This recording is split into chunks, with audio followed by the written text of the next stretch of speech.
Greetings to all, and a very warm welcome to all of you who are present here.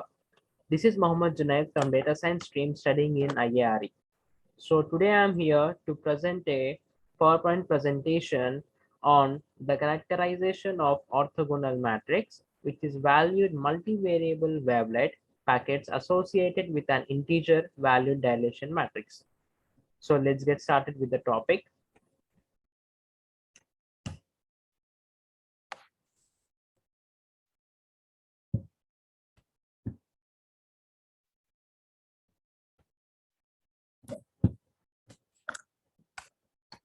So our topic name is the characterization of orthogonal matrix valued multivariable wavelet packets associated with an integer valued dilation matrix. So let's go to the introduction part. Introduction. When we want to consider the motion in the domain of frequencies, the mathematical tool is Fourier transform. The context of infinity is quite different since we need a transform that takes into account not only the frequencies but also the resolutions. Next slide. The best candidate for this purpose is the wavelet packet transform. Wavelet packets, due to their nice characteristics, have been widely applied to signal processing, image compression, and fractal and so on. Kaufman and Mayer are those who firstly introduced the notion of univariate orthogonal wavelet packets. So these both are the first persons, Kaufman and Mayer. These are the first persons to introduce the notion of univariate orthogonal wavelet packets.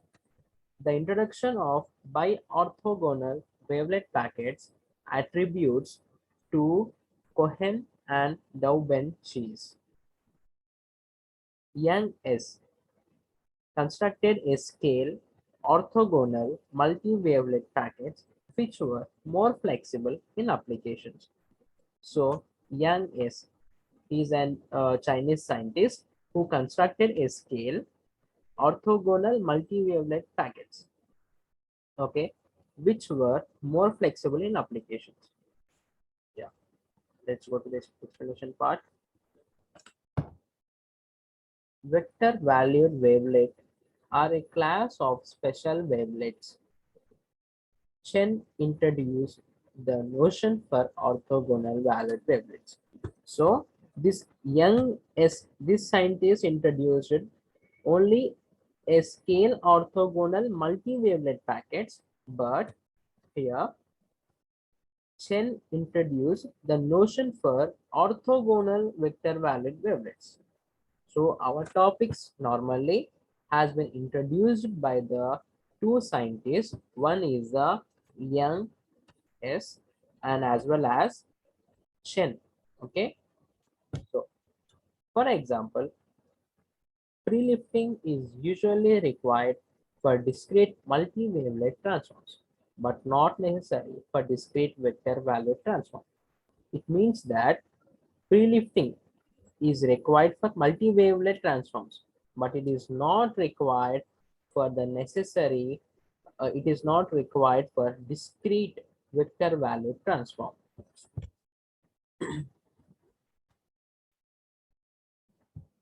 Now we'll see the examples of vector valued signals are video images. So we all know the video images. So those are comes under the examples of vector valued signals. So therefore, studying vector valued wavelets is using in multi-wavelet theory and reprise representation of signals. It is known that the majority of information is multidimensional information. Okay. Now, an orthogonal matrix is a real specialization of a unitary matrix. and thus always a normal matrix, although we consider only real matrices here. The definition can be used for matrices with entries from any field. So, for our topic, the orthogonal matrix is going to be a best example. And we all know that orthogonal matrix is a real specialization of the unitary matrix. So normally the orthogonal matrix is nothing but a real square matrix. And the how to find the orthogonal matrix is nothing but if the determinant of the matrix is -1 or +1, then we can say that the particular matrix belongs to the orthogonal matrix. Yeah. Next point. However, orthogonal matrices arise naturally from the dot products. So whenever we do the dot product of two matrices, we get the orthogonal matrix. Now, and for matrices of complex numbers, that leads instead to the unitary requirement. Sorry. And for matrices of complex numbers, that leads instead to the unitary requirement. Orthogonal matrices preserve the dot product. So for vectors u and v in an n-dimensional real Euclidean space. So here there is a formula for this. U and v are both are the vectors. So in the by taking u and v both vectors, we have a formula that is u dot v is equals to q into u dot q into v. So here this is nothing but the here there is nothing but the dot product has been done.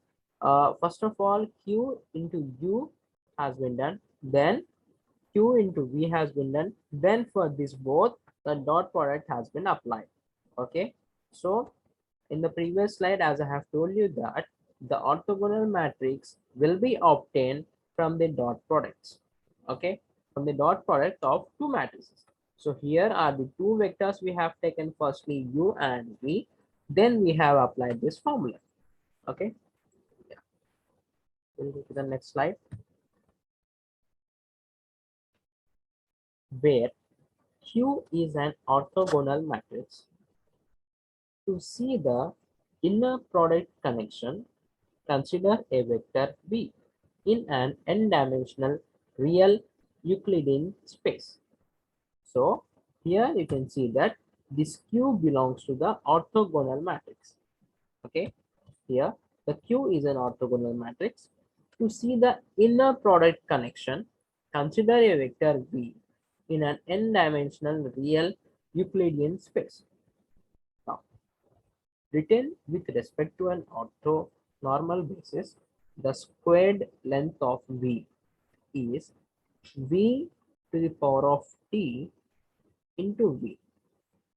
If the linear transformation in matrix form q into v, here q is an orthogonal matrix and v is a vector, okay, preserves vector length, then here one more formula, this is v to the power of t into v is equals to q into v to the whole to the power of t into q into v is equals to v to the power of t into q to the power of t into qv.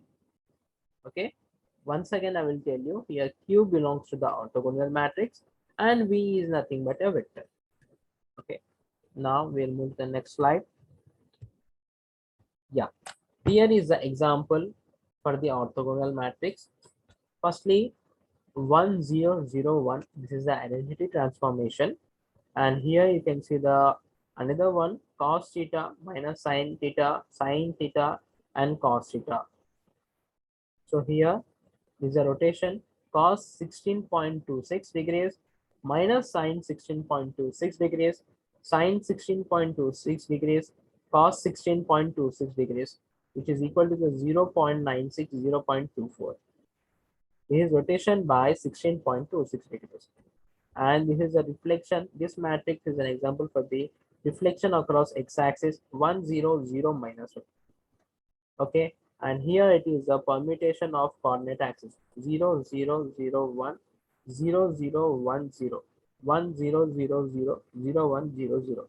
So I must tell you that in orthogonal matrix, the columns and the rows are orthogonal vectors.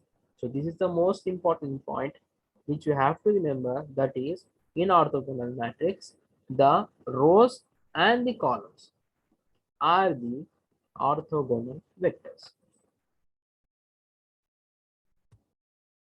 Here in orthogonal matrix only we have a lower dimensions. Okay, now the simplest orthogonal matrix are the 1 into 1. So in orthogonal matrix, the simplest matrix is 1 by 1. This is 1 cross 1 matrix. So 1 and minus 1, which we can interpret as the identity and reflection of the real line across the origin. The 2 by 2 matrix have the form. Yeah, this is the 2 by 2 matrix P, T, Q, U. So this is the example for the orthogonal matrix in lower dimension 2 by 2 matrix, which orthogonality demands satisfy the three equations. So now in orthogonal matrix, we have studied about the lower dimensions. Now we will come to the higher dimensions. Regardless of the dimension, it is always possible to classify orthogonal matrices as purely rotational or not.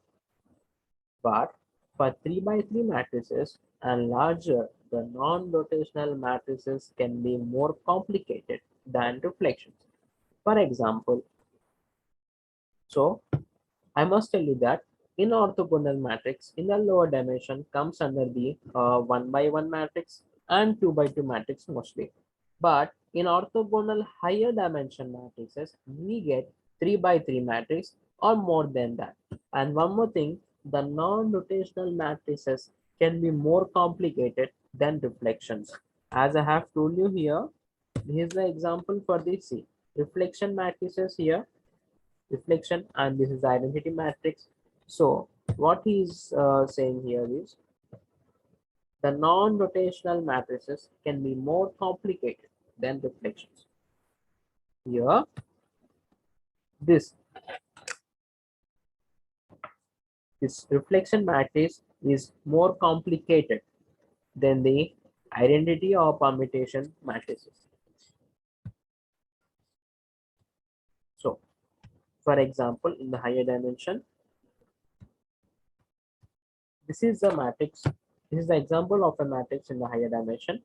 Minus 1, 0, 0, 0, minus 1, 0, 0, 0, minus 1, and 0, minus 1, 0, 1, 0, 0, 0, 0, minus 1. Represent an inversion through the origin and a Roshan version, respectively. About this z-axis, rotations become more complicated in higher dimension. They can be no longer be completely characterized by one angle. As I have told you in the earlier slide, that the rotation become more complicated. See here, it is given that the non-rotational matrices can be more complicated than the reflections. Okay, so they can be no longer be completely characterized by a one angle. It means it keeps rotating from the x to z, okay, and z to y, so on. Now, the notion of matrix valued multi-resolution analysis of space of matrix valued higher dimensional functions is introduced. An approach for constructing orthogonal matrix valued higher dimensional wavelet packets is presented, and their properties are discussed by means of time frequency analysis method. So The orthogonal matrix valued higher dimensional wavelet packets is have been discussed by means of time frequency analysis method. So the time frequency analysis method is a method by which we can be discussed the orthogonal matrix valued higher dimensional wavelet packets. Got it? We'll move to the next slide. Now, matrix theory and functional analysis method. Three orthogonality formulas concerning these wavelet packets are obtained. So, finally, now one new orthonormal basis of L square R to the power of D, comma C are obtained by constructing a series of subspaces of orthogonal matrix valued wavelet packets. So finally, one new orthonormal base of this is the formula are obtained by construction of orthogonal matrix valued wavelet packets. So in this slide, we have discussed that our topic is mostly introduced by the Chen and Yang S. So he was the Chinese scientist who introduced our topic, and we have seen the orthogonal matrices, and then we have seen the lower dimension in the orthogonal matrix, and we have also seen the higher dimension in the orthogonal matrix. So orthogonal matrix can be determined by obtaining that if the determinant of the matrix is -1 and +1, then we can say that the particular matrix is orthogonal. Okay, and in orthogonal lower dimensions, the matrix can be the matrix is only 2 by 2 or 1 by 1. Okay, but in the higher dimension, it comes under the 3 by 3 or more than that. Okay. Thank you. I hope you understood the concept very clearly.